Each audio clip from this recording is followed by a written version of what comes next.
we go. All set up, I think. No one here, ready to go. Ba-ba-ba. Ba-da-ba-ba-ba. I'm loving it.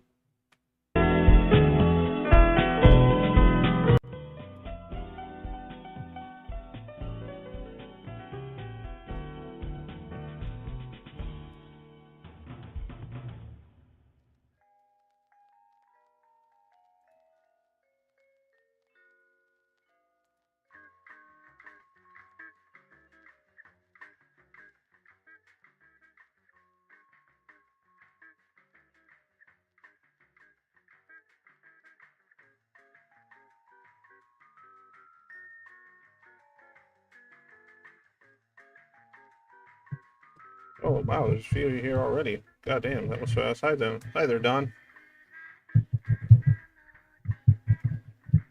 How's it going? Who else is showing up today?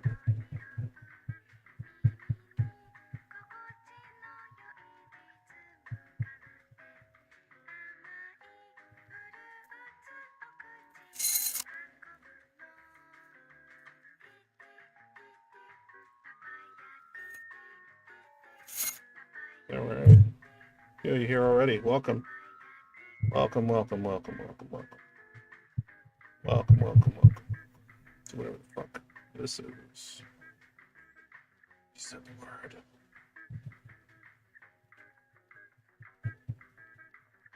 Yeah, maybe I should just start jetting out of Twitch. Like, nobody goes on there anymore. Crazy. Everyone that was watching me on Twitch just kind of came over to YouTube. Guess it's easier. They probably use YouTube a lot more. Makes sense. Twitch, Twitch, Twitch. Oh well. So how's everyone's dumpster out there? Not like your ass, but like your life. How you handling it? How you hacking it right now? How autonomous do you feel at the moment? Truly. Besides the quivering hand of faith and fate. Faith and fate. Fate of faith. Interesting.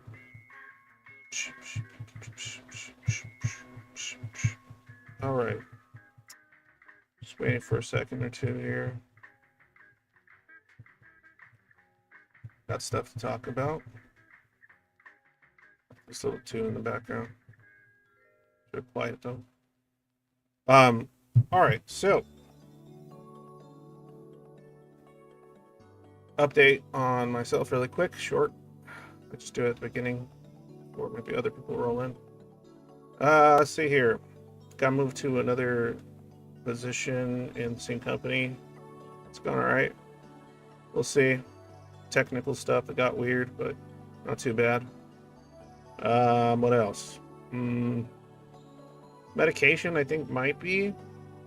I started taking Strattera for ADHD, so it looks like it's starting to even out a little tiny bit. We'll see. It's only been like 4 days though, so 5 days. 5 days. Still on fire, trying to crawl out of the ashes of the last therapy session about the dating culture. Oof. Oof. What do you mean? You talked to? On the last stream. Oh, okay, yeah, that one. Why was that one pretty rough? Oh man, it's amusing. What always weirds me out is how many people click on the stream. Like whenever I see a stream pop up, like unless I actually interested in watching it, I don't click on it. That's so weird to me. Like whether it's like on the server or on the on YouTube, like if a notification pops up, I'm like I never hit them unless like I'm actually like I have time to. It's really weird. Like I'll have like 6 or 7 people jump in right at the beginning, and then like 3 of them will leave. And I'm like, are they bots or did you accidentally hit the link? Like, did you see my face for the first time and decide no, that guy looks cringe? I mean that's fair. I do. So that's fine as well. No problem there. I just always found it really odd. that that does that, like at the beginning every time. Jumps up to like 6 or 7, drops back down to 4 every time within like a span of like 4 minutes or something. So weird. Oh look, someone else just left. How is that? Is it the meandering, the rambling? It's just boring. No one wants to hear that, right? How long is it going to take to get to the point? Maybe it's a short attention span. I don't know. It's amusing either way. It doesn't bother me much. I just find it very interesting. I think it's bots combined with people just hitting a notification by accident. It's the only thing I can imagine. It'd be weird. Like, unless like they do it to be like, oh, I don't like his streams, but I want to add a view to his count, but only views that like are actually like consistent and like ongoing for at least like I think like 10 or 20 minutes would count toward anything anyway. So that's interesting as well. I'll never figure it out. Yeah, but that's just so weird. Like, I never do that, so I can't relate. Like, I never hit like a like okay, so I'm subscribed to a bunch of different people and stuff, and unless like the title and I have time to watch, like I'll hit it and then I'll watch it for like, you know, I'll give it like 10-15 minutes, or I'll just have it and then I'll just have it playing in the background while I'm doing work or gaming or whatever, like, right? And then I'll just like let it play for a while in the background and just listen or whatever. Why are you watching me on both? Just don't watch me on don't watch me on Twitch. Just watch me here, I guess. Twitch doesn't have ads if you use your Amazon Prime free subscription with any Twitch person. Blah blah blah. Amazon Prime gives you like a free one, and then you can like use that on any Twitch streamer. So if you don't use it already, you can give me that $2. I could absolutely use. Having a rough time of it at the moment because oh, never mind. That's fun. No, I have a fun time or a rough time at the moment because I got I switched positions, but at work thing for some opportunities, but I'm guessing like the first week of this is training, but it's like part-time for the training week. It's probably gonna be so. And then I won't really start getting my full-time hours the next week. So then I'm just like stressed. I'm like, wait, it means I'm getting like a week's worth of pay missing. And when you live paycheck to paycheck, this shit's crazy. I hate living like that. It's so fucked. You know, it doesn't even matter how much you bust your ass. So it's crazy, man. Fucking wild. Anyway. Time to get into, I guess, what I wanted to talk about.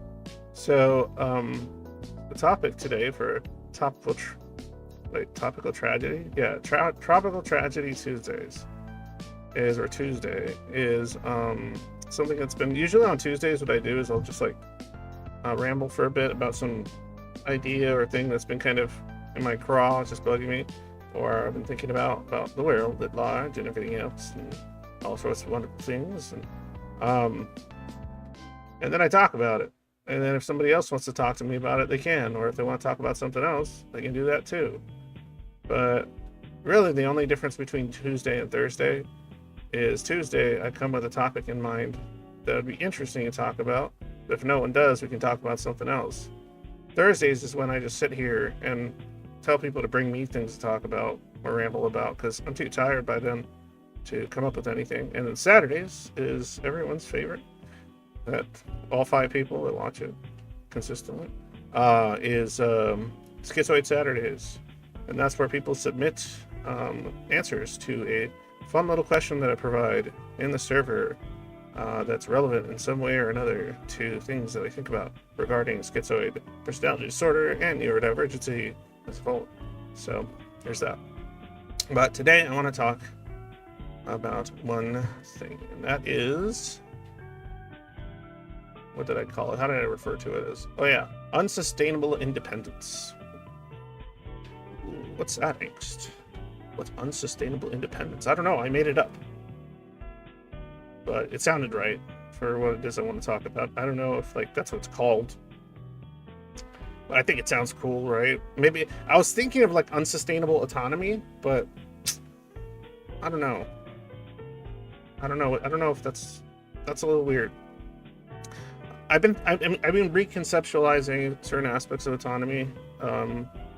I know other people have done it already. I've thought about it already, but I'm trying to think of ways on how to talk about it in a manner that would be helpful to people, helpful to the Zoids out there. But okay, so what I meant by unsustainable independence is this like it's this choice that a lot of schizoids make to basically forego quality of life and a variety of other things in the name of uh, self-sufficiency, independence, principle, drive for autonomy, kind of thing. Like, yeah, it's. I want to talk about maybe that border, right? That boundary. Like, sometimes I feel like a lot of schizoids they don't really know how to define for themselves what it means to be self-sufficient or independent. They throw a lot of things under that pile that wouldn't necessarily like be considered by, I would say, vast majority of the population as not being independent or autonomous or something. So, not that we have to go in line with that, but I think it's important to really think about what the hell that means. I've seen comments, whether it's on the server or on the YouTube channel, well, people just like saying, "Oh, I'd rather just be on the streets than have to rely on somebody." It's like, I mean, I understand the sentiment, right? But it's weird because like some Zoids will kind of like they'll think it's like their philosophical strength and conviction and their autonomy that kind of controls all that in their mind. And I don't necessarily think that's true, to be honest. I think because a lot of schizoids can't recognize a lot of their own feelings immediately, at least, might hit them later when it doesn't make sense. Um, I don't think they realize how much of it is driven by just like, and I know mine has, so I'm not like saying, "Oh, I'm so much better," but a fear, right? Incredible discomfort, anxiety, if you will. Um, and this is kind of as they often call it, this like feeling of engulfment, right? It comes from others. So it that shit's scary, man. That shit's pretty terrifying, and I think most schizoids find it pretty terrifying. But they might not necessarily like know that that's where a lot of their panic attacks or anxiety or depression may be stemming from. It's this kind of like weird purgatory between wanting perfect autonomy and also a lack of uh, goals when it comes to what many term to be self-actualization. So it's kind of odd. It's kind of odd that we think we're being driven sometimes by this like principled idea of being alone or whatever because we don't need anyone else, and it's just it's not quite what it seems, I guess is what I'm trying to say. Do you guys know what I'm saying? Like it feels like that I don't want to call it code, but those ideas sometimes crumble under enough pressure. What barriers are built up to make the idea of I don't need anyone else. I don't need to rely on other people. I would rather, be in a not so great state in life if I do, instead of doing that. Or the ones that decide that they can't live out there on their own because of a variety of reasons, just feel like self-loathing for having to rely on anyone because they do, and then it's just like it's all this weird shame attached to it. And it's really interesting because some of the stuff that I've heard schizoids be ashamed of, when it comes to, say, dependence on someone else, it's like stuff that would be considered pretty reasonable by most standards. And honestly, like there are a few solutions to this, but they require breaking out of like certain lethargy, right? So, how do I say this? Say you need help with something, right? And you always get that feeling of, but then they're gonna think I'm gonna owe them something. They're gonna think I'm gonna owe them something. Why don't you do? I mean, you don't feel like people owe you things, I hope, when you do stuff for them out of just your sheer wanting to at that given moment. So why not do things for others that is helpful at times so that you're not beholden to them when they return said favor? But then that has its own problems, right?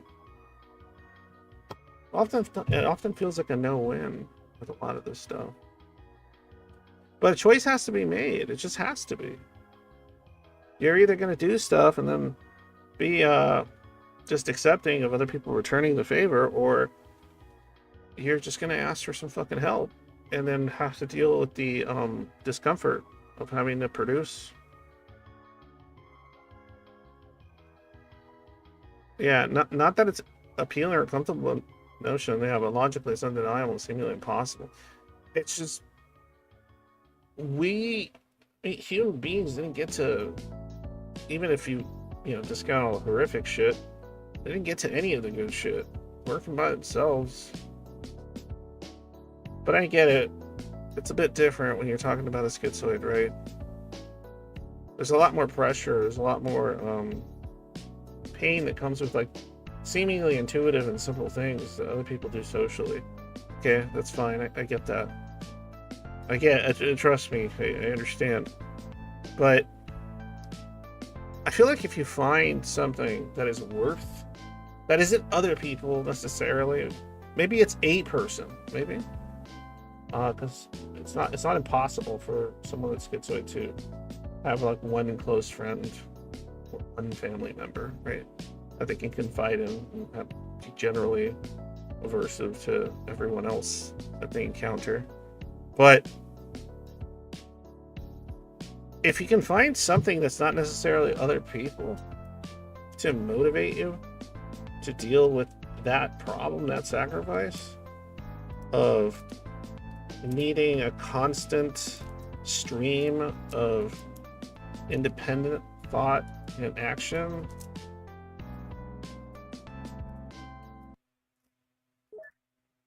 I disagree with that entirely, Jim. It's definitely not an arc thing. Oof, not at all. That's. I mean, there might be people like that, but that's not. I'll tell you right now, that's not where the schizoid generally is coming from. It's usually coming from a place of I don't want others to. I don't want others to think they owe me or I owe them. Right? I don't want others to proclaim to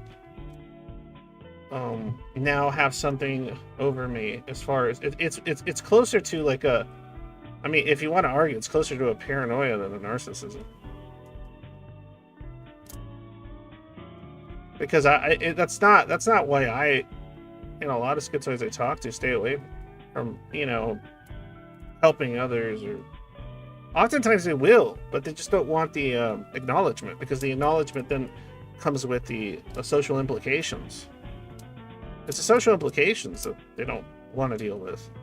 Not so much the, like, if they could do something for somebody and that person didn't like, what? Yeah, existential treated humanely and fairly. My understanding is that Greenberg says Zoid and Narcoboron are all related.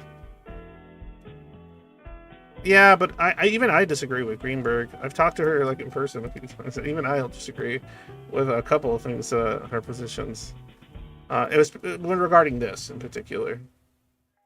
But yeah, it's usually like sort of what Dawn is saying. It's usually coming from like this place of I don't want to have to deal with the social implications of interacting with you in a way in which it puts me in a position where I am dependent on you, because then that opens me up to losing some part of my autonomy to your needs or the obligations that you may now place upon me because of this favor or this dependence that I have, you know, seemingly given up, or independence. So it's like this kind of weird back and forth, back and forth. And it's usually small things that's easy. It's not so bad, right? Like I remember I would like do something for somebody, or they would do somebody would just be nice and like get me like a soda or something, right? Like at school, in high school, or wherever in college. And then in my head, I would think, I'd rather they have not given me, I'd rather they have not gotten me that soda. Because like now, if there's a situation in which I could have gotten them the soda and I don't, there's a possibility that there's going to be an implication that I'm inconsiderate, when in fact I just didn't think about it because I didn't want them to get me the soda to begin with. But now I have to think about it, and I have to be thankful of something that I didn't necessarily ask for or want. I think a lot of, I know it's a stupid example, but a lot of it can be that kind of stuff. At least that's how I sometimes felt about those things. I just don't. I rather, like, I'd rather go without a meal than have someone pay for it, unless I can immediately pay them back. And I know people do things out of the kindness of their heart, and it's not a complete weird cynicism. I get that, but it's that what if that floats around in your head. Because I've been bitten in the ass a few times because of that what if.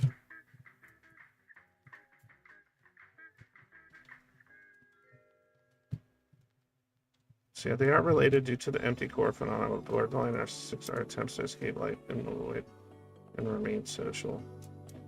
Yeah, we're usually not trying to remain social, but I think it's because it's just like a lot of this stuff just doesn't. So it's kind of weird. It's kind of weird to do somebody favors, because sometimes the way they return favors too will be like incompatible with your actual needs. So there's that problem as well.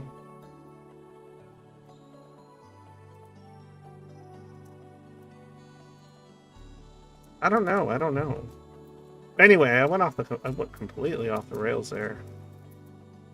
But I guess what I'm more interested in thinking about is like how much is too much when it comes to independence. How much is too much when it comes to the protection of our autonomy? Where's the line there? Where do we draw it? Right? I mean, I learned where my lines are, and I've drawn them as best I can. But I feel like a lot of schizoids haven't figured out where those lines are, and they just have a really, really, really big wall, and they just set it up, and it's so thick that it doesn't even let them get to the things they need to kind of sustain themselves, because that would require some kind of dependence on like other human beings, and it becomes like a big problem over time for some reason. I mean, I understand the reason. Man, I'm meandering like crazy today. Maybe I'm just tired. I don't know. Things have been rough, I'll be honest, guys. Things have been a little rough this last few weeks.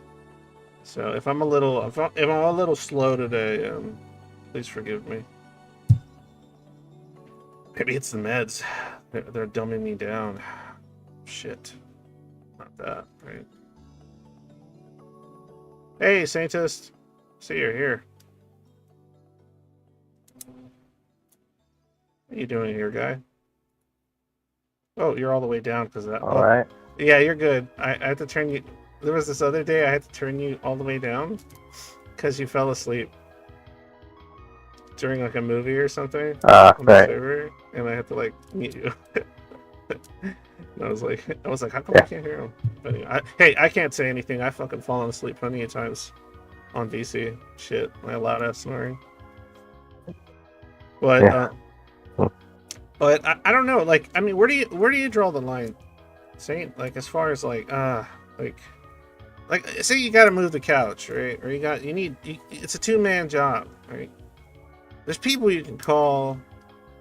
There's someone you can contact. But you just don't want to owe anybody anything. They don't want it, or vice versa. Do you ever go through that one? I don't know if I've had that experience. I haven't had many situations like that, I suppose. That's fair. I mean, but would you avoid a situation like that? Like, would you rather just do everything yourself? I mean, I probably would, but I don't have that strong of a... I don't have a lot of the hang-ups that a lot of schizoids have. Regarding, like, having to depend on others? Yeah, or just relating to others in general. Well, which ones in particular? Which hang-ups, like, don't I have? Yeah.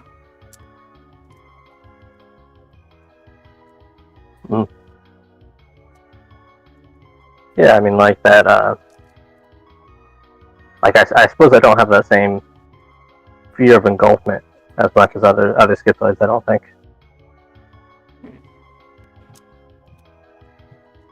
For you, is I mean, yeah, I mean, because I guess I can see that.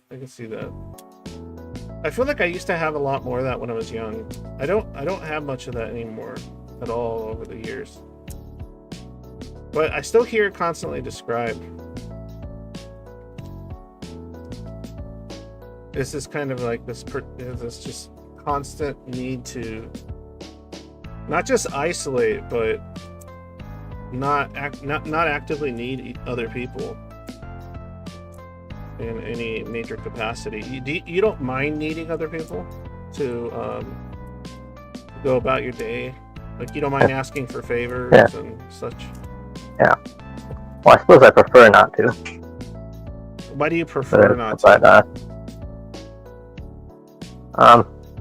I mean, I don't know, just having other people around. I don't know, I just prefer to be by myself. Yeah, I'm not sure exactly. It's interesting. I like how it's not what I'm saying it is, but you don't have your own answer for the matter.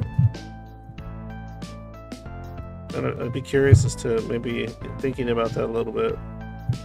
Like, why would you prefer to not ask people favors if it's not because you don't want to... I mean, is it just the very action of having to interact with them in order to ask for that favor? Yeah, I think that's most of it. And of course, if they're helping with that favor, I'm also going to be around them most likely that time.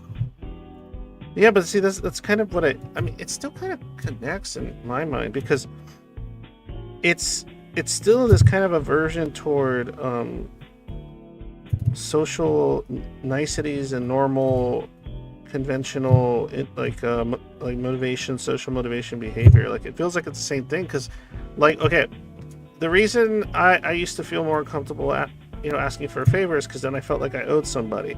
The reason I felt like I owed somebody is because there's like underlining social obligations and things like that I didn't fully comprehend or understand, or to the point where maybe I was making assumptions about how they work and don't work, or it was hard for me to differentiate between a person that's going to behave like I owe them and a person that won't. Right? Like, it would take a lot of time before I was able to like ascertain, okay, this person is a person that I can ask a favor of because I'm going to return it, but there's no like strong obligation there. But when it's like a stranger or someone and not as familiar, like coworkers or something, for me then it's a little funky dunks sometimes because of that reason. Like you don't quite know, right? Well, maybe it's because I've been bit in the ass a bunch of times and stuff like that. So, it's those kind of rules that seem to kind of haunt everything, every interaction with like most people. Implications that like are unsaid or only known to them. I mean, ultimately, if a lot of the concern is stuff like that, I would feel like the easiest way to stay away from situations in which that could occur would be to become fully self-sufficient, right? Yeah. So if I were to say, Saintus, would you like to be fully self-sufficient so that you wouldn't have to interact with others almost at all? Yeah, that sounds optimal. Interesting. So like it becomes less about now that's got me thinking. What motivates that in and of itself, right?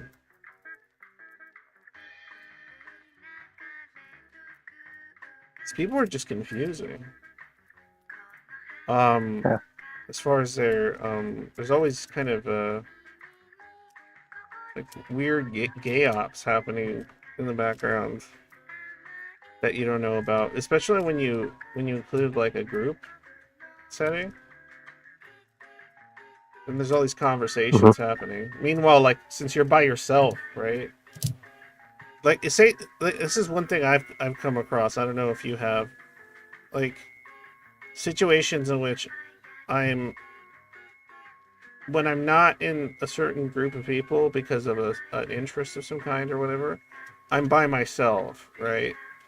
But when those people stop being in the group for the thing, right? They start gathering in smaller bunches or couplets with each other, right? And then they start establishing narratives about you. And since you're not around, you're not really around to correct those narratives, but also they're narratives that you probably wouldn't be constructing about other people. So then it gets really, really weird. You would or wouldn't be? What'd you say? What'd you say? You said that you would or wouldn't be constructing about other people. You wouldn't be constructing the same types of assumptions about like other people's motivations and behavior, because you wouldn't be like you wouldn't be sitting there like talking to somebody. Like it's kind of like gossip, I guess. It's like a problem sometimes, or sometimes it's not even gossip. It's just people thinking they're trying to help or attempting to understand you, and in their attempt to understand your behavior, they find insult or confusion of their own in it, because they run it through like this filter. They run like the way you behave through like a filter that isn't applicable, and it doesn't really make sense. And I feel like the favor thing, doing favors for other people and needing to be independent, it's kind of like an avoiding of that filter. because it like being averted to that sort of stuff. Because the more dependent you are on others, the more times you're going to encounter these situations, right? Like a lot of schizoids that are in their 20s and stuff, because of their depression, their anxiety, and everything else, and because like they don't network, right? They don't have connections. They'll probably stay away from working a lot of different types of jobs because the social implications of that work. But then they end up living at home, and even if they're working, they're still not making enough money to, get out, and then they're stuck with like a family member or two or parents for like most of their 20s, and then they start either feeling like self-loathing or resentment toward those people that they depend on, because those people behave in ways oftentimes that remind you of those obligations or those things that they might feel you owe them or whatever, and so on and so forth. Yeah, I just that's the interesting part. That's the rough part. I especially feel for like the schizoids that aren't very good at masking. Like they aren't very good at like navigating a lot of these weird social rules. Like they just don't have a knack for it. And they also have trouble with things like flat affect. Because then I think those people, those schizoids, are the ones that end up in that position of having to depend on family, and then having to depend on family oftentimes can feel yucky. Or sorry. Or you might feel a little bit infantilized or something. You might not be able to, things of that nature. And so, and people, depending on, if I can imagine too, if like you're in a situation where you have, specific issues that don't allow you to be very covert, and so then, there's an assumption made that you're basically just not capable of doing what other people can do because of your problems, and so you might have family members that infantilize that person even further. I know that's something that a lot of autistic folks have to deal with, and it's kind of fucked because you get into this weird mind, this weird kind of like headspace of like, well, I didn't ask to be fucking born. Like, like you didn't say, like, you didn't go, like, you didn't sign up for this shit, and you didn't sign up for this version of this shit. And so there's this kind of back and forth in your head of like, well, I'm a burden. They should have just, they should have just let me go in the womb or something. And it's like this, and then even if they don't intend it, like sometimes the people you're dependent on can like remind you of this.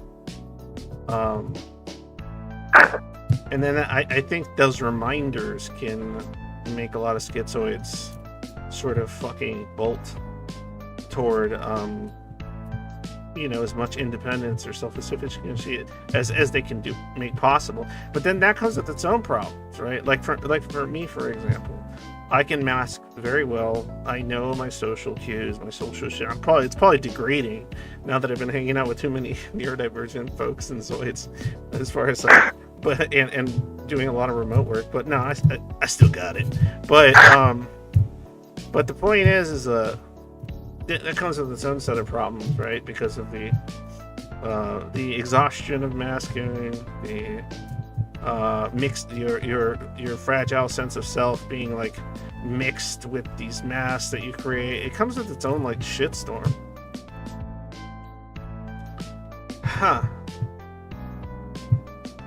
And I think a lot of what drives the covert schizoid to become covert is this like this realization of like, well, if I don't fucking if I'm capable of doing these things in order to like navigate this world, like I better do it, because otherwise, I'm gonna be stuck in that hellhole of either family or a situation in which you're dependent on this or that.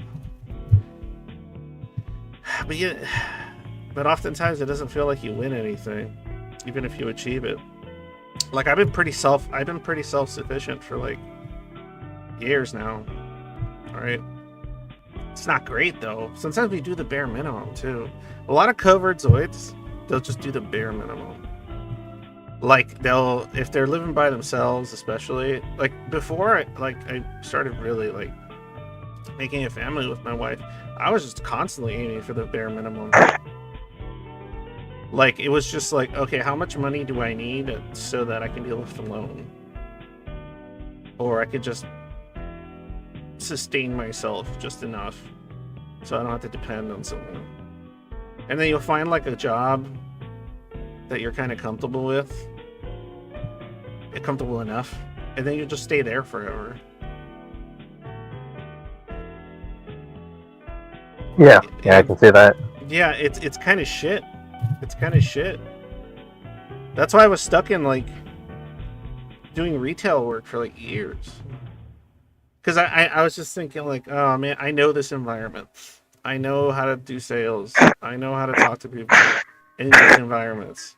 And then I would think about like getting a different kind of work, and then I would just be like, oh man, that's like a whole different masking, and it's a whole different environment and social bullshit that I have to like kind of become more attuned to, and that's kind of how it felt for me. Yeah. It's funny. The only reason I was able to like break out of that, right, of that same kind of work forever, after years, was finding remote work. Just hilarious.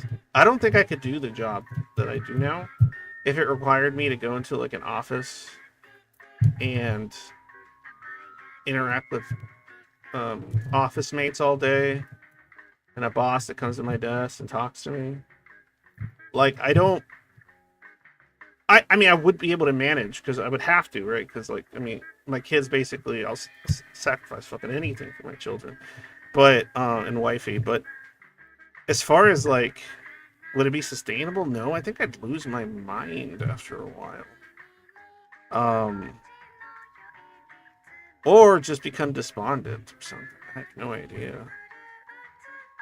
But this remote work environment for the type of work I do now, I'm trying to build up on it, and it looks like I might have avenues to grow in it, but because I'm just like, I don't want to go back to that shit. It's hard, man, to interact with people all day. And I can't imagine for like an overt schizoid. I'm pretty overt, I think. Oh yeah. You are. I find the overt schizoids just cozy, but whatever. Yeah. Like, cause I'm actually like an. Oh, go ahead. Sorry. Okay, go ahead. No, don't go. You go. Yeah, I'm actually more of an all of the above type schizoid, so both overt and covert. I have pretty much all the traits. Oh, okay. So you can mask up as needed when needed. You just don't do it on here because you don't have to. But... Yeah, it's been I don't know, probably like more than a year since I really masked. But I light mask on occasion. So like you add some more inflection to your voice and all that kind of shit. Yeah, or pretend to be interested in the topic or whatever. Smile more. Use your hands more. I don't know about that one. I don't really smile that much. Oh, that one you don't do? I smile. I smile a ton when I'm asking. I smile a lot. It's stupid. If I smile here, it's because I feel like smiling. Yeah. No, I had a thought about the exhaustion, but anyway, I it's funny. I think the reason I like overt schizoids, a lot of the times they're fun to talk to, is because I feel like that there's a I have like that version of me is like somewhere like I don't know, I don't say buried, but it's there and it comes out at times for sure. Yes, Roman. That's in Twitch. Yeah. I feel like I don't know. I feel like a lot of coverts can hear an overt and just kind of hear some part of themselves in that person. Yeah. And Yeah, I mean, yeah. yeah, it's a presentation, right? I mean, I think most schizoids are overt at some times and covert at others. Yeah. I mean, I assume so. Like it's like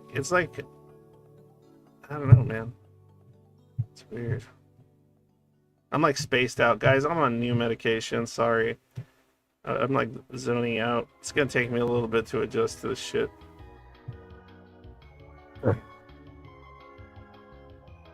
Man. No, it's just I'm having trouble piecing together certain things. More than usual. Well, then again, I had shit sleep last night. My little one kept me up all night. She tossed and turns, and she went into our bed for whatever reason that night.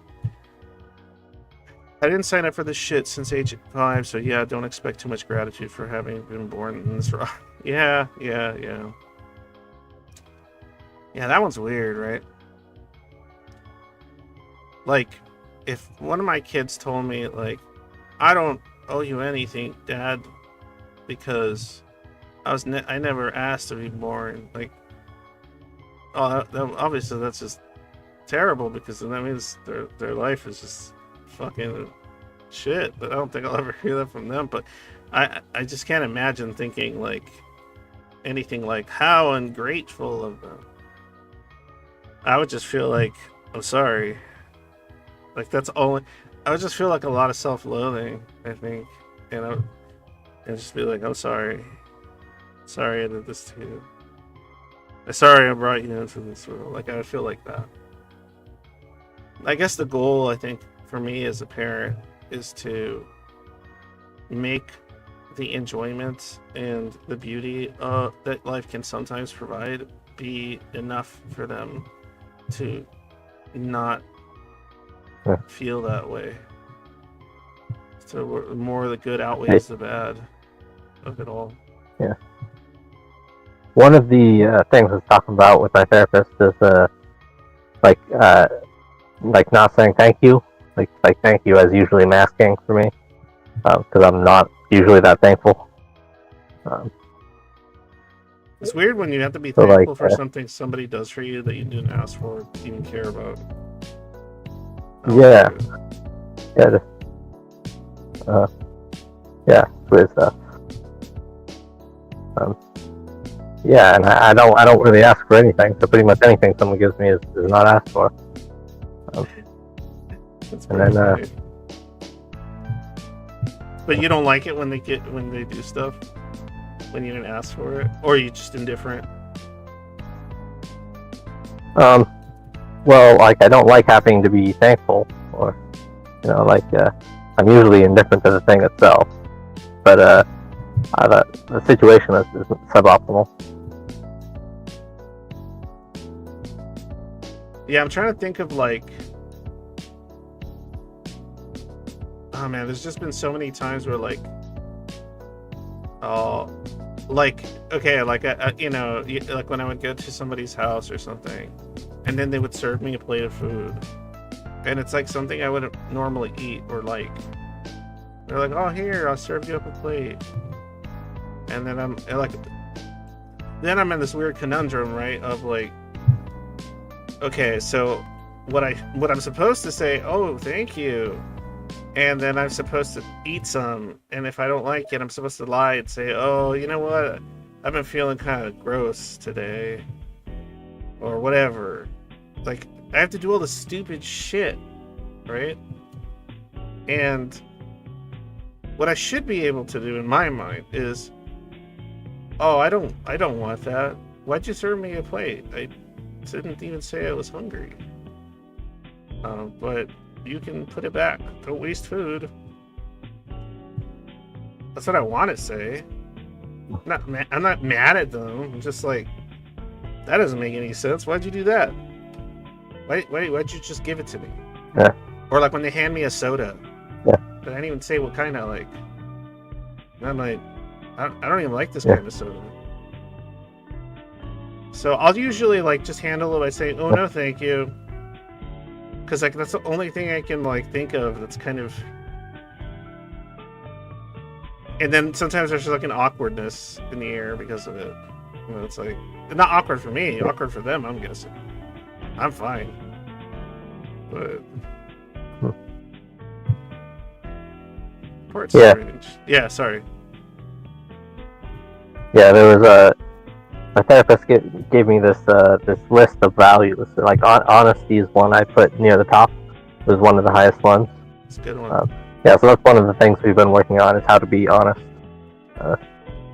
Yeah, like, but there's limits, you know what yeah, I and I mean? think- Because of social faux pas and everything. It's just so weird that like Yeah. certain things don't apply to me.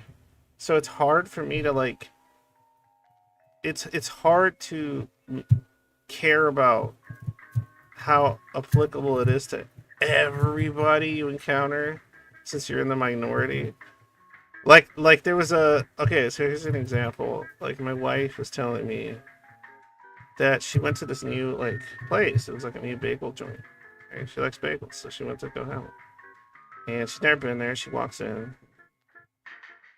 and I guess the girl at the counter was just kind of like totally just like she just seemed like she didn't want to be there.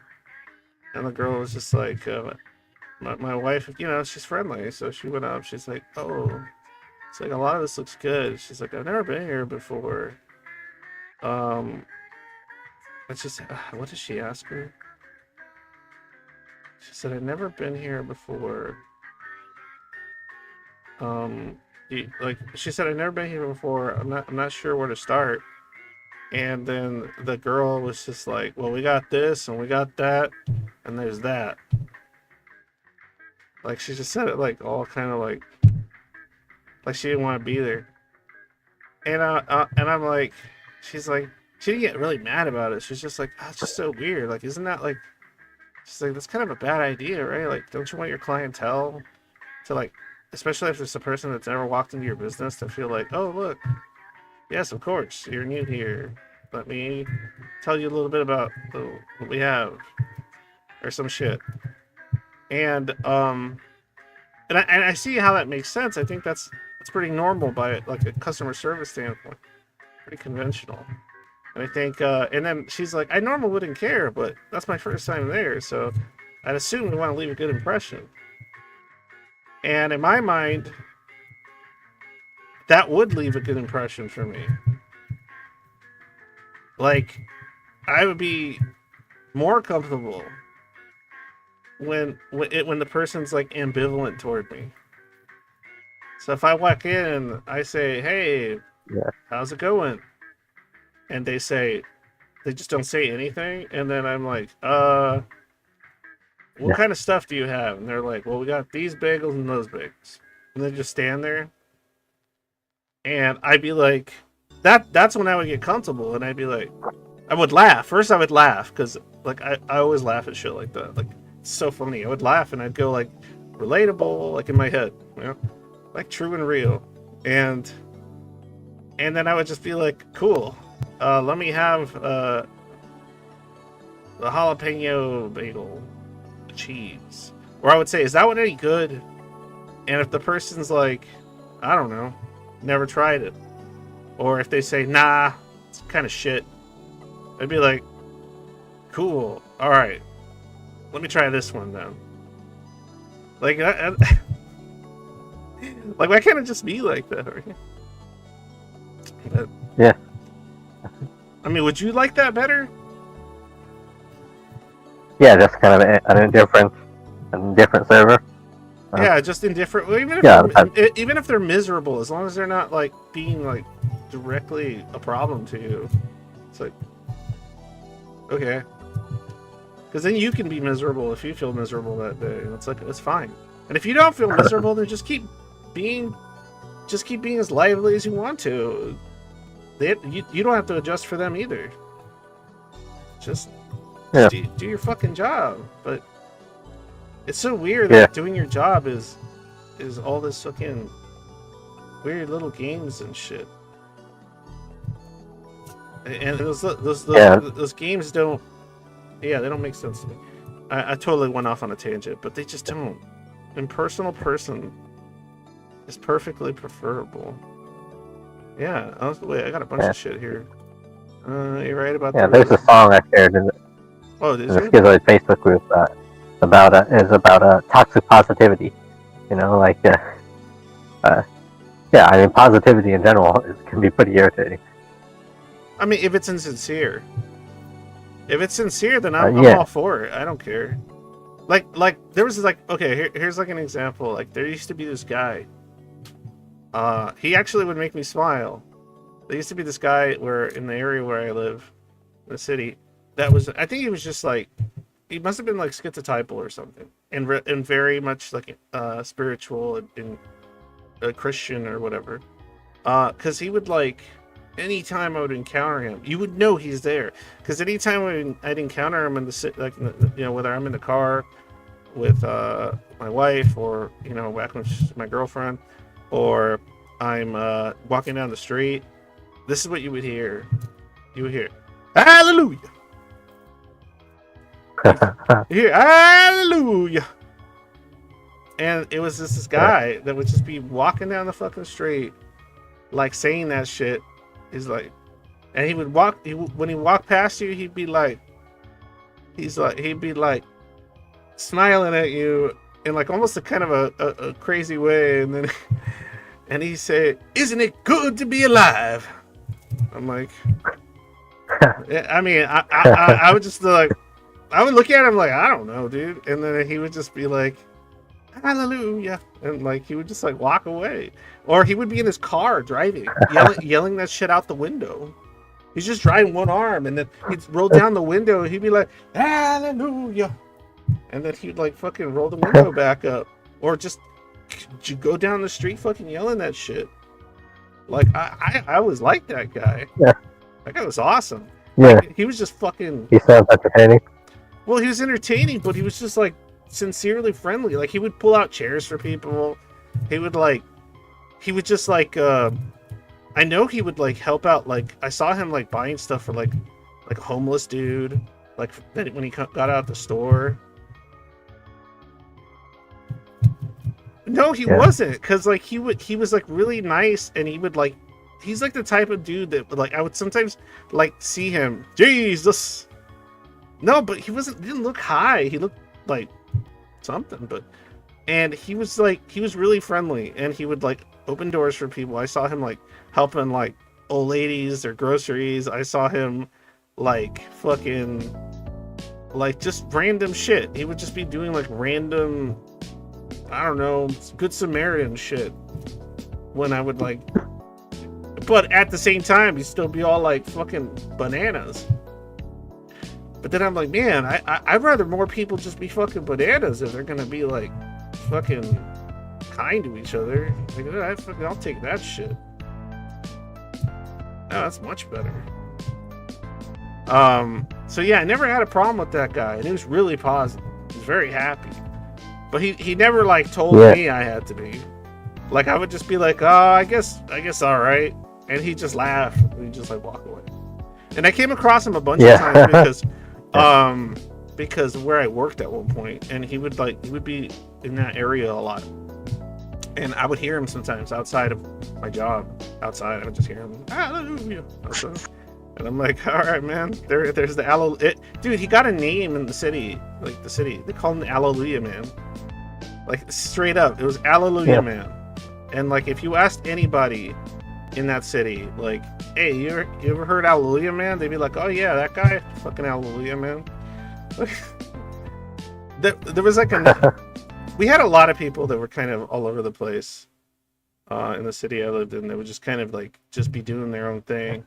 Like one of my favorite dudes was like, I'm talking about positive people that are sincerely positive and trying to actually do some shit whatever way they can. I can't hate on that, man. Like Yeah. there was a guy that in the city I live in, he looked like fucking Santa. So he would just fucking during the month of December, he would just be fucking walking around in a fucking Santa suit. And then he would like sometimes have a fucking like a bucket thing, and he would like offer people candy, and nothing bad ever happened. He was just fucking giving people candy. He looked like Santa, and then people took pictures with him. And he was just some dude that lived in the city. Um he wasn't doing anything weird, nothing. There was no reports that came out later or anything. No, it was just some guy happened to look like Santa. Probably got told he looked like Santa. Decided I'm gonna go fucking make some people smile and fucking hand out candy or whatever. Just say ho ho ho. And I'm like, and he's not getting Yeah. paid for it. Just fucking doing his thing. Some old fucking 65-year-old dude. Like I can't. I don't know, man. Yeah. So, Huh? so as long as people don't tell me how to feel. Yeah, man. But like, what sucks is like people like that would get made fun of, right? And Yeah. and I just like, why are you making fun of them? Like I would hear people making fun of Hallelujah, man, or making fun of like Santa guy, making fun of just people. Like there's this guy, another guy in the city. He like wanders around. He looks like he's probably 30 now, but he's been doing it for years. He wanders around with like a red lightsaber, like a fake one, and he does like Jedi moves. Like he does like Jedi shit, and he looks like completely disheveled. But he walks around with a trench coat doing like Jedi sword moves, and then people like occasionally like give him food and stuff. And I don't know if he's on drugs or what, but like I've never seen him cause a single problem. And then people like younger people especially or other people just get mad at him, tell him get off the street, blah blah blah, or they would just clown on him and shit. And I'm like that guy's more. I feel like that guy's more useful to society than people talking shit to me or to about him. Like I'm just let him, man. He's just fucking. He's a novelty. Just let him be. He's part of the decor. So. But sounds like you live in an interesting area. Huh? Sounds like you live in an interesting area. Well, You have a I lot of know. interesting Well, people see, around. no, but it's not that I have. There's a lot of interesting people. It's just that I pay attention to novelty.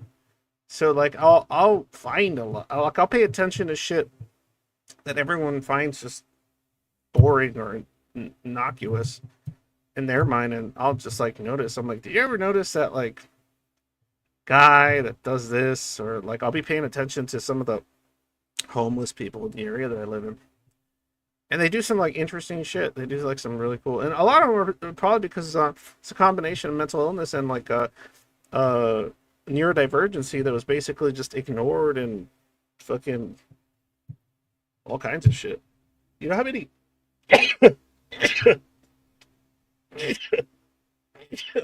You know how many autistic homeless guys there are out there? Fucking plenty. Jesus Christ. Hmm. Yeah, what was it like 80% of autistic people are unemployed or something like that? There's plenty of autistic homeless people, dude. They just couldn't. And I'm sure Yeah. and that's why there's plenty of schizo-spectrum homeless people. It's too rough out there, man, Yeah. for them. And I feel like most of the ones that are Yeah. like that, they were overts. They just couldn't. They have no support system. They had no, um, they had just nothing. They had nothing, or they were like aggressively mistreated, and then you know everything goes to shit. Yeah.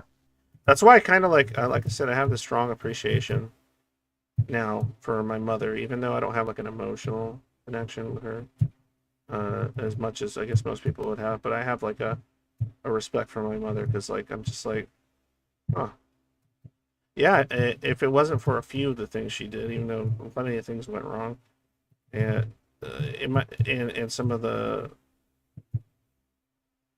some of the, dependence that she allowed me. Yeah, I could have been one of those guys easily, man. If I didn't meet my wife, for sure. Could have easily gone down that route. Dude, it's so bad. Sometimes, like, and I know this is like, I'm not saying like, oh my God, but there's been times where in my head, like, I would like, and it's that kind of the call of autonomy, right?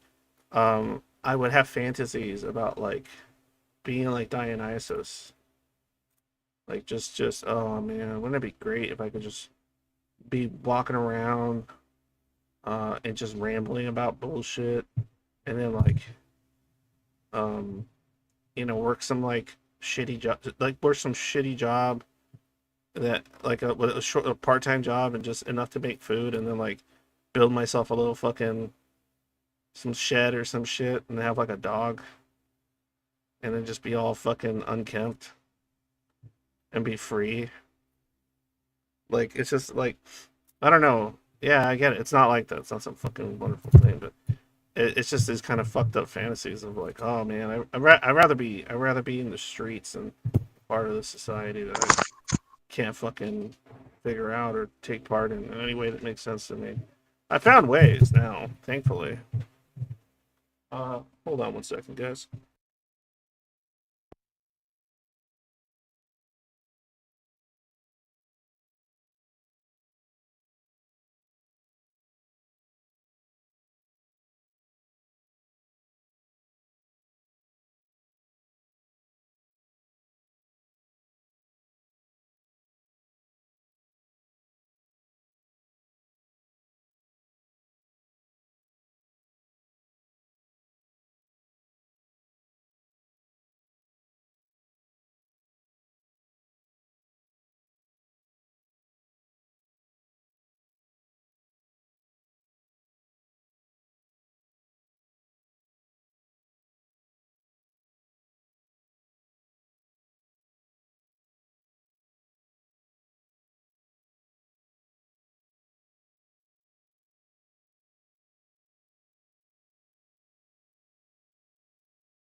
My little daughter just like spilled some shit on. I just have to pick it up. Mhm. But I don't know. Do any of the other Zoids that listen to this ever like think about that shit? Do you guys ever like just go like? Obviously, like you understand the realities of how shit it is, but my city has a man on rollerblades with a top hat while playing a ukulele. The housing needs lived in a barrel, a modern equivalent of shipping container, storage shed, instant tiny house. Be it never so humble. Like, do you guys ever have like those like weird? I mean, I know it's fucked up because that's not something you should like try to like glamorize, I guess, in your mind, but like just like, oh, like I would see the Alleluia Man. I didn't want to be the Alleluia Man, but I would think, man, that's nice. It's nice to think you could be the Hallelujah Man. Just fucking I don't know, fucking yelling and doing your thing, walking around in a robe or something, in sandals, being a weirdo, not giving a shit, having a sandwich under a bridge. I don't know. It sounds terrible in certain conditions, like I said, but it's not so much the fantasy of being like that. It's the fantasy of not being anchored to anything or anyone, and no one's anchored to you, and you're just there. You're just there being this raw thing. I don't know. Maybe I'm a bit crazy, being a crazy person. I told my psych about these like a lot. It's so funny. Like a lot of people would have fantasies like about, oh, I want to be rich, I want to be a superstar, I want to be this, I want to be that. And like growing up, my fantasies were about like, oh, I want to just be a wandering nomad. That like, you know, I just want to be some wandering nomad weirdo that collects some kind of knowledge or of my special interests, and then like lives a very humble sort of a life, kind of shit. See here, it happens to me with animals. They don't have to work or anything. Just appreciate nature. Yeah, every once in a while, I tend to consider the wandering hermit life. I'm feeling overwhelmed and infringed upon work and family stuff. I want to live in an RV if I get bored of a place. I can just fuck off. Yeah, that's what I mean. Like, I mean, it's an interesting thing. I'm glad. See, I'm glad I didn't go that route. Because honestly, man, like, I don't know if I would still be, like, you know, kicking for sure. And, you know, as you saw my little 3-year-old running here, or 4-year-old, you didn't see her, but I don't like to put her on camera. But yeah, like, she's kind of fucking worth it, man. Like, having to deal with all society and all its wonderfulness. Feels good with her, but it's still really, really hard. It's still really hard. It's still really hard, and one still has those fantasies of just like being able to just be some fucking vagabond. Those are my fantasies. I just want to be like a vagabond. It does have a certain romanticism about it, just letting it all go. Yeah, yeah, but it's not. It's like it's not sustainable. It's not realistic. You're probably just gonna fucking stabbed and bleeding, or starving, or shitting yourself to death, or being kidnapped and exploited by somebody. Like, it's just, it's not. Well, it's correct, but that's why a fantasy is a fantasy, right? It's not supposed to be realistic. But yeah, the idea of being a wandering nomad, vagabond, doing gigs. Imagine just doing gig work.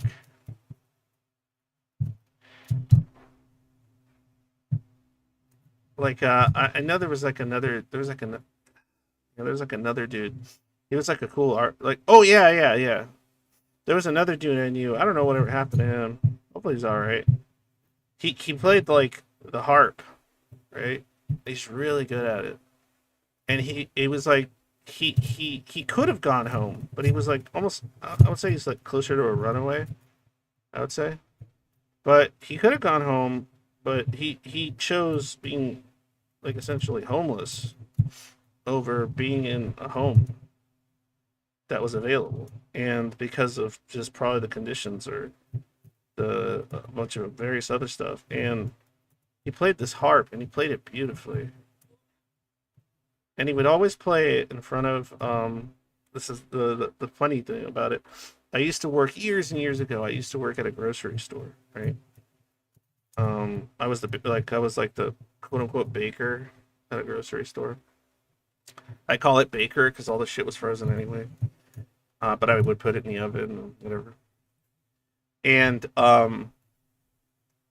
there would be this like homeless dude, or that guy. He'd play the harp in the front, and when it was my shift and I was working, like I would just let him. I didn't give a shit. And then like other employees would be like, "Oh, sir, you can't be here," and I'm just thinking, dude, the guy's just playing the fucking harp. He's not giving anyone any problems. He's just playing the harp. And really, and it would do pretty decently. And then not like a few years ago, I think it was like 7 years after that, or 6 years after that, a job, or maybe longer. He was in front of like a Target, and he was playing so much better. He was playing really good, and yeah, it was some beautiful shit. And he was like, I saw him, and I'm like, hey man, so you're still up to it. And what's interesting is that same guy. I'm the only person that would talk to him, right? Because he was younger than me at the time, and I would go up to him, and we just talk about like everything from Greek philosophy to various occultism stuff. He was like into all kinds of weird shit, and I would just talk to him during my lunch breaks. I'd go outside if he was there that day, and I would just like chat with him about bullshit. And then I would like use my lunch breaks like that. It is just funny because I don't really like think about that, right? normally what I do is put on my headphones, listen to a podcast, or play a video game, and just kind of tune everyone out. But when that guy was there, I was like, I actually want to talk to that guy. That guy, and it was probably some of the same things. He had zero presumptions. He didn't give a shit about a bunch of conventional social niceties. He had no expectations of me whatsoever. I had none of him. We would just talk about shit, and he'd play his harp. And then sometimes I would he didn't see into mind favors, so sometimes I would buy him a big bottle of water on a hot day. And some of my coworkers would look at me like, "Oh, don't feed the cat; it'll just keep coming back," kind of attitude. And I'm like, I don't give a fuck. And so I would give him a big bottle of water, and he would just say thanks, and he'd continue doing his own thing. I didn't expect anything of him. I don't know. It's kind of cool. Yeah. Yeah, I can't tell you how many especially when there's not anymore because I really can't. But how many homeless people I've talked to in my 20s, like so many, wherever I lived. They were always so much more fun to talk to than anybody that was around for the most part. Huh. Maybe I should try that. Careful. Not all of them are very nice, and some of them are dangerous. And don't do it at night. But if it's broad daylight and they're in a public place, yeah, it's worth a shot, honestly. It really is. Huh. Um, Huh. like if you see a disheveled guy with a guitar, he's just living off a few bills, or like, I don't know, some dude that's like fucking selling, he's in his wheelchair, fucking selling like little like crucifixes or some shit. Like it's interesting, man. There's stories there. But the funny thing about the harp guy is that like he was like a overt whatever he was, right? And he was just doing his own thing. And then I'm over here, my covert schizoid ass was like doing customer service, smiling, making my daily bread, doing my living paycheck to paycheck. At the time, I think we only had my first baby when she was little. Now she's like 13, but she was like 1 or something. I think I was still working there. I think so, yeah. And it's just like crazy. It was just crazy to think about. Like there was almost this kind of jealousy. No, it wasn't jealousy. Admiration. It wasn't jealousy. It was an admiration. 1 second, sorry.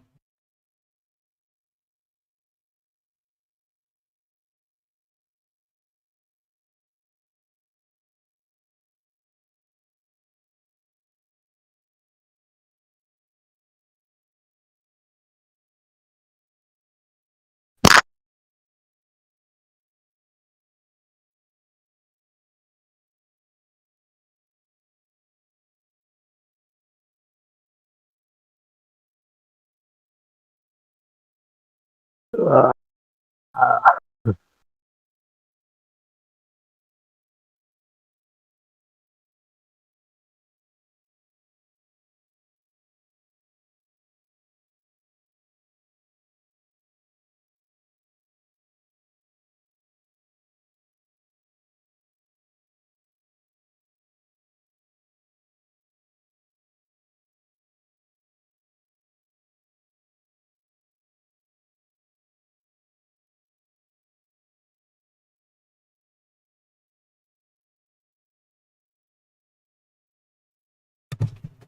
Alright, sorry about that. I am back. Somebody had to come into this right. area to take care of some stuff. But yeah, like it wasn't jealousy, it was admiration that I think I had. And yeah, it was just this kind of like, wow, man, this is like it was just interesting because they were obviously like what's the word? They were missing a lot of stuff. There was like stuff in their life that was not great, and they were probably hurting a lot in many other ways, but in certain departments I felt like they were kind of self-actualizing. Maybe not all.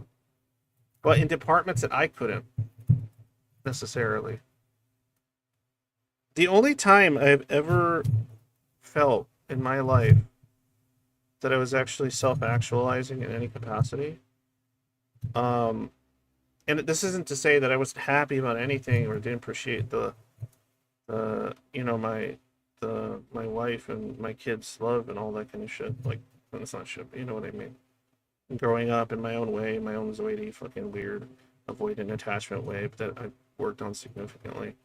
Um, is when I started doing this project and it got serious and it got more going. That's the only time I've ever felt I feel like somewhat self-actualized oriented when I do this stuff because this is what I want to do with my life, with the rest of my life. I want to help the zoids. I want to help the schizo-spectrum peeps and also the schizoids, whether they're autistic or not. That's just I don't know, man. Like some people go to soup kitchens or whatever the fuck, or some people go Greenpeace. Some people go fucking some missionary shit in the middle of a fucking jungle, risking it all. I don't know, man. I feel like I would do the same for this shit. If I, obviously, if I didn't have. It's like the irony of like not irony, but it's just funny because like if I think in my head, oh yeah, if I didn't have all these obligations at home, right, I would just be going full ham fucking on this shit. I don't care. I would live in a fucking like a in someone's room. I would rent out a room, just be some fucking guy living off like $500 a month or something. Like I don't like I probably end up being somebody like that. But then I think, wait a minute. If it weren't for my wife, if it weren't for my the motivation I get from because I can't find a lot of motivation internally, but I get the motivation from protecting her and protecting and trying to like keep my shit together for my kids. If it wasn't for that, I wouldn't have got to this thing that I found, right? That actually feels like something self-actualizing. It wouldn't have ever happened. That's what's really interesting to me, right? Had I decided complete isolation, I don't know that I would ever find this mission. I'd probably still just be working some job and spending most of my money on I don't know, comic books and video games and horror films and just living in a weird like fugue state of just like daydreaming about shit and then just talking about movies and shit on the internet with randoms, if at all. Like that's what I could have Yeah. been right now at 40, almost 40. But I know I'm not saying I'm really successful. I'm not. I'm a fucking I feel like a loser all the time. But I two kids that love me. I have a wife that loves me. I found this project and it's just weird because the thing that was anathema to me in my 20s of saying, oh, I want to like a long-term marriage or whatever, and I want kids, like those were just anathema to me. And then just because she was safe, because she was a kind of avoidant attachment person herself, and then I got these things, and then I don't know, it's weird, man. It's just the fucking don't get anywhere with anything without a guiding star. That's a fact. It's weird how that works with life and kids. Yeah, it is, especially kids, man. Because it's not you're not just staying alive for yourself anymore. And if you don't give a shit about yourself, it's hard to stay alive. So yeah, it's kind of crazy. Like it's hard for me to conceptualize, but if it weren't for me, I guess doing very unschizoid things in my life, in my late 20s and into my 30s and everything, um, I wouldn't have gotten to the point where I would have even probably discovered it, or I would have not cared, or been too unmotivated to give a shit. Because like a lot of what motivates me when it comes to this project in particular, besides having some fucking weird overextended cognitive empathy, it's it's thinking about how like my kids could be neurodivergent. I think my oldest daughter might be, and how I don't. This needs to stop. And so I don't know, man. It's so weird. It's so weird that it took a wife and kids to help me be the schizoid that wants to help other schizoids, because I know where they're coming from and where they're at. Especially since most of the ones I talk to are in their like 20s and 30s. Some of them are older, but they lived like the whole mask life. But what sucks is that a lot of the ones that are older, I'm not trying to call you out there, Don, but they lived the covert life, but they never had an opportunity. Maybe they just didn't have the right partner or the right situation. They didn't have an opportunity to find the thing that would help them find some kind of sense of self-actualization, some goal-oriented thing. And I feel like a lot of schizoids have that. I feel like a lot of them have that. There's something there. It just feels like the world is so goddamn against you, or against your weird dream or whatever, if you found it, or it seems so impossible or unreachable because of a variety of conditions that you have absolutely no control over sometimes. Yeah, it's fucking rough. I don't know. Like I said, today, guys, I'm so out of it. I'm like so fucking out of it. I don't know, man. I'm just hoping this You've been medication settles down. What's up? you've been making sense. I don't think I was, but sure. You don't think so? Well, I mean, I don't know. I feel like I'm kind of being incoherent, but maybe I'm not. Yeah. Huh. I don't know. It's weird.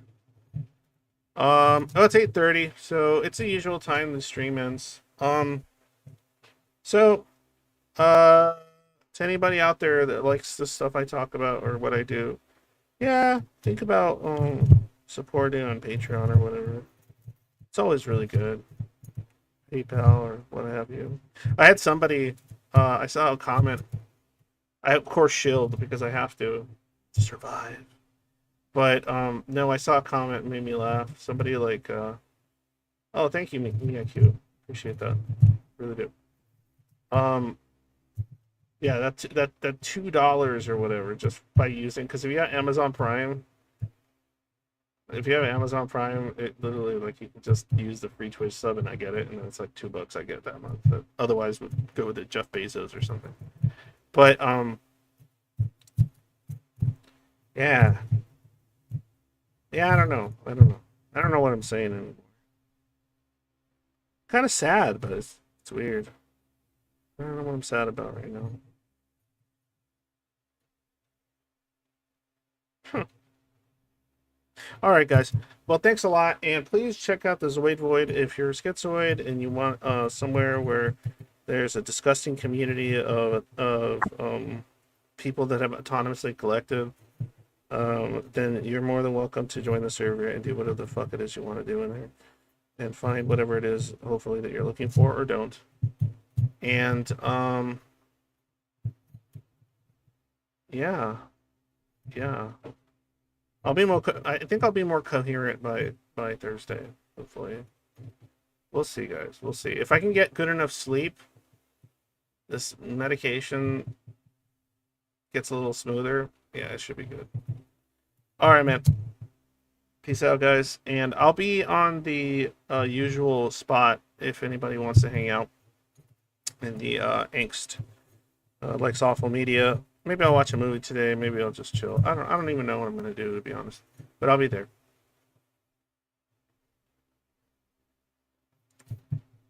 All right, peace. And as usual, when day is dark, always remember